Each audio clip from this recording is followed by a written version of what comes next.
Hello বন্ধুরা, মুক্তি রান্নাঘরে সবাইকে স্বাগত। আজকে আমি বানাবো ভাজা চালের পিঠে। তোমরা ভিডিওটা দেখো, আমার সঙ্গে থাকো। আমি চালটাকে প্রথমে ধুয়ে নিয়ে রেখেছিলাম।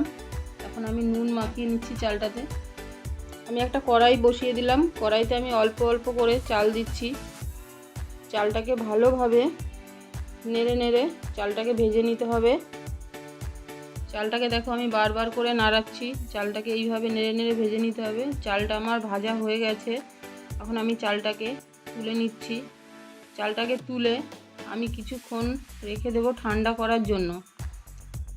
তারপরে একটা মিক্সারে আমি এটাকে গুঁড়ো করে নেব।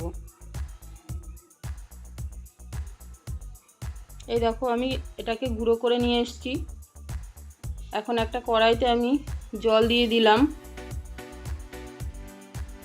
জলটা গরম হয়ে গেলে দিয়ে দেব নারকেল কুচি আর দিয়ে দেব নারকেল কোড়া।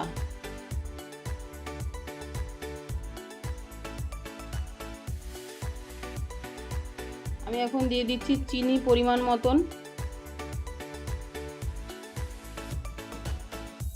আর দিয়ে দেব লবণ।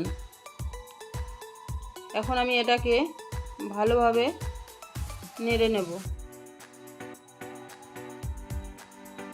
এখন আমি দিয়ে দেব সেই গুঁড়ো করে রাখা চালের গুঁড়োটা। অল্প অল্প করে চালের গুঁড়োটা দিতে হবে আর নাড়াতে হবে। একসঙ্গে দিয়ে দেওয়া যাবে না, তাহলে ওটা দলা পাকিয়ে যাবে। এটাকে অল্প অল্প দিয়ে নাড়াতে হবে। এইভাবে দিতে দিতে জিনিসটা আমার গাঢ় হয়ে যাচ্ছে। আবার এই দেখো নাড়িয়ে নিচ্ছি।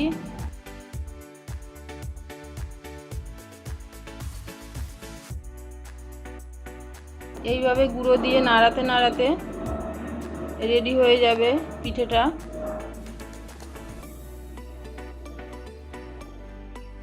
এভাবে গাঢ় হয়ে যাওয়ার পরে আমি একটা থালার উপরে, স্টিলের থালার উপরে এটাকে নামিয়ে নেব।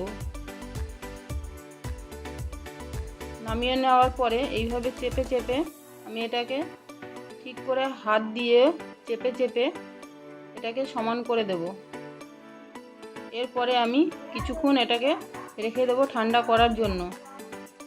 এটা ঠান্ডা হয়ে গেলে আমি একটা ছুরি দিয়ে এটাকে লম্বাভাবে কেটে নেব।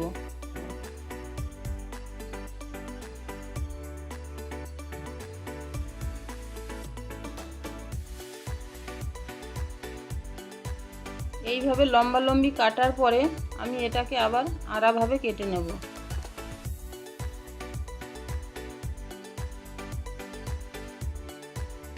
কেটে নেওয়ার পরে আমি এটা একটা প্লেটে তুলে দিচ্ছি।